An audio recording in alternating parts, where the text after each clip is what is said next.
മോളെ മോളെ ഇദ്ദേഹത്തിന്റെ പേരെന്താണ്?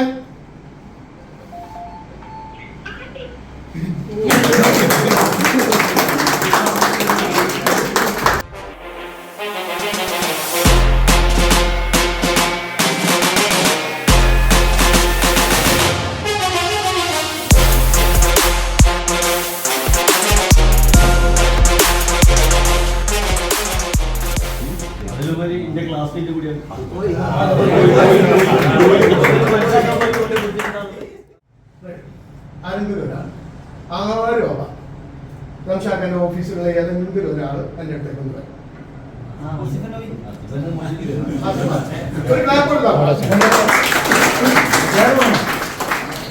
ശരി, അസ്മയെ പിടിച്ചോളൂ.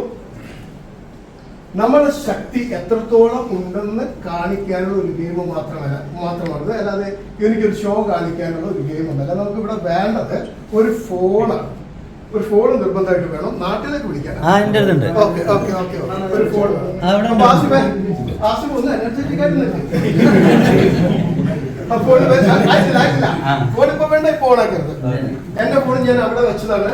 അതുകൊണ്ട് ആസിഫെ പറയുന്നത് പറയണ്ട, എഴുതിയാൽ മാത്രം മതി. പറഞ്ഞാൽ ആൾക്കാർ വിചാരിക്കും, പുറത്ത് കാണുന്ന ആൾക്കാർ വിചാരിക്കും ഇവര് ഇയാളുടെ മൊബൈൽ ഓണാക്കി വെച്ചിട്ടുണ്ട് എന്നിട്ട് കേൾക്കുന്നുണ്ടാവും എന്നൊക്കെ വിചാരിക്കും.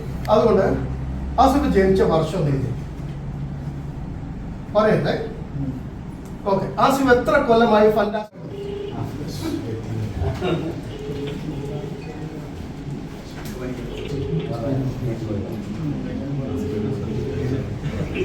ഹലോ, അസ്സലാമു അലൈക്കും. ആയിഷയാണോ? ഒന്ന് പരിചയപ്പെടുത്തി കൊടുത്ത മോളെ.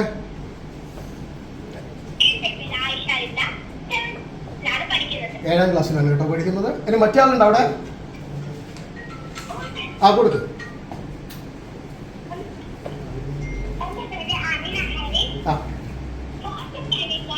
ആമിനാഹിന് 4ാം ക്ലാസ്സിലാണ് പഠിക്കുന്നത്. ഇവിടെ നമ്മുടെ ഫണ്ടാസ്റ്റിക് എന്ന് പറയുന്ന കമ്പനിയിലെ കുറേ സുഹൃത്തുക്കളോടൊപ്പമാണ് നിൽക്കുന്നത് അബുദാബിയില്. അപ്പോൾ ഓണാഘോഷമാണ്, ഓണത്തിന്റെ സദ്യയൊക്കെ എത്തുന്നു. ഇവർക്ക് ചില ഡൗട്ട് ഉണ്ട്. ഇവിടെ ഒരാൾ നിൽക്കുന്നുണ്ട്, ആളെ ഞാൻ പറയുന്നില്ല, ആൾ നിൽക്കുന്നുണ്ട്. ആ ആൾക്ക് ചില ഡൗട്ട് ഉണ്ട്, അതൊന്ന് ക്ലിയർ ആക്കി കൊടുക്കുമോ? റെഡിയാണോ? Okay okay okay okay. ഇനി ആദ്യം വേണ്ട നമുക്ക് ജനിച്ച വർഷമാണ്. ഏത് വർഷത്തിലാണ് ഇദ്ദേഹം ജനിച്ചതെന്ന് പറയാൻ ഒന്ന് നോക്കൂ.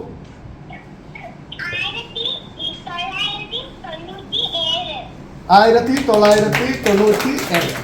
റൈറ്റ്.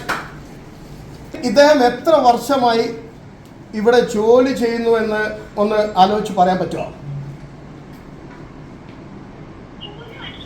3 വർഷം. കറക്റ്റാണ്, കറക്റ്റാണ്.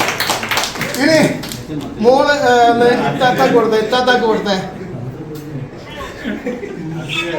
അല്ല മോളെ, ഒരു UAE-ലുള്ള ഒരു ടൂറിസ്റ്റ് കേന്ദ്രം പറയണം, പിന്നെ ഒരു മെട്രോ സ്റ്റേഷന്റെ പേര് പറയണം.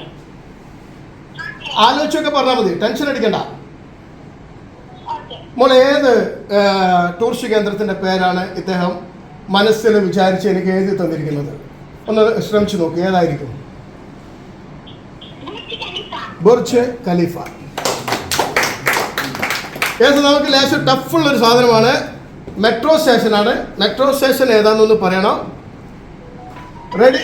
റെഡിയാണോ ഒരിസേ? ഏത് മെട്രോ സ്റ്റേഷന്റെ പേരാണ് ഇദ്ദേഹം എഴുതിയിരിക്കുന്നത്? ജബൽ അലി. അപ്പൊ ഇവർ വിചാരിക്കുന്നുണ്ടാവും മോൾക്ക് ഇതൊന്നും അറിയില്ല, എന്തോ ടെക്നിക്ക് ഉപയോഗിച്ചിട്ടാണ് ഇവരിത് പറയുന്നത്, ഇത് തലച്ചോറിന്റെ ശക്തിയൊന്നുമില്ല എന്ന് അവർ വിചാരിക്കുന്നുണ്ടാവും. മോളൊന്ന് വേഗത്തിലെ ആ മെട്രോ സ്റ്റേഷനൊക്കെ ഒന്ന് പറഞ്ഞേ ഇവിടെയുള്ള.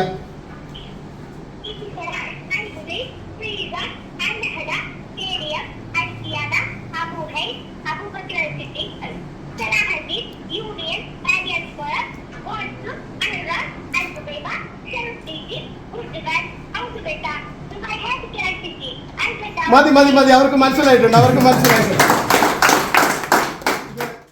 മെന്റലിസം ഒന്നുമല്ല, നമ്മുടെ തലച്ചോറ് കൊണ്ട് ഉപയോഗിച്ച് പഠിച്ചു വെച്ചിട്ട് പറയുന്ന കാര്യമാണ്. ശരി മോളെ, ഞാൻ ഈ ചോദ്യങ്ങളൊക്കെ എഴുതിയ ആളെ ഒന്ന് തൊടാൻ പോവുകയാണേ.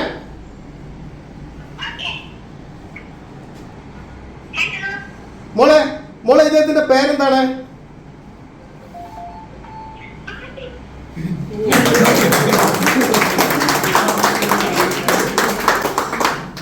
ട്രൈ ചെയ്ത് നോക്കൂ. ഇദ്ദേഹത്തിന്റെ പേരെന്താ?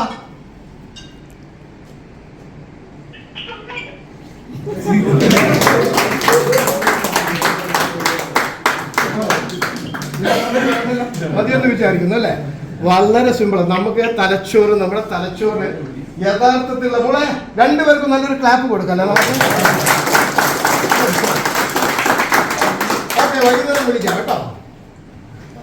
അപ്പൊ ഇതാണ് സുഹൃത്തുക്കളെ, നമ്മുടെ തലച്ചോറ് എന്ന് പറയുന്നത് നമ്മൾ ഉദ്ദേശിക്കുന്ന തലച്ചോറിനേക്കാൾ 10 മടങ്ങ് ശക്തിയുള്ളതാണ് തലച്ചോറ്. ആ തലച്ചോറ് ഉപയോഗിച്ചിട്ട് ഗംഭീരമായിട്ടുള്ള ഒരു ജീവിത വിജയം ഫണ്ടാസ്റ്റിക്കിനോടൊപ്പം നിന്നുകൊണ്ട് നിങ്ങൾ എല്ലാവരും നേടിയെടുക്കുക. ഒപ്പം നിങ്ങളുടെ കമ്പനിയും ഉയരങ്ങളിലേക്ക് വളർത്തുക. അപ്പോഴാണ് നമ്മളും വളരുന്നത്. എല്ലാവർക്കും നല്ല ജീവിതം ഉണ്ടാവട്ടെ, നല്ല സന്തോഷം ഉണ്ടാവട്ടെ എന്ന് പ്രാർത്ഥിച്ചുകൊണ്ട്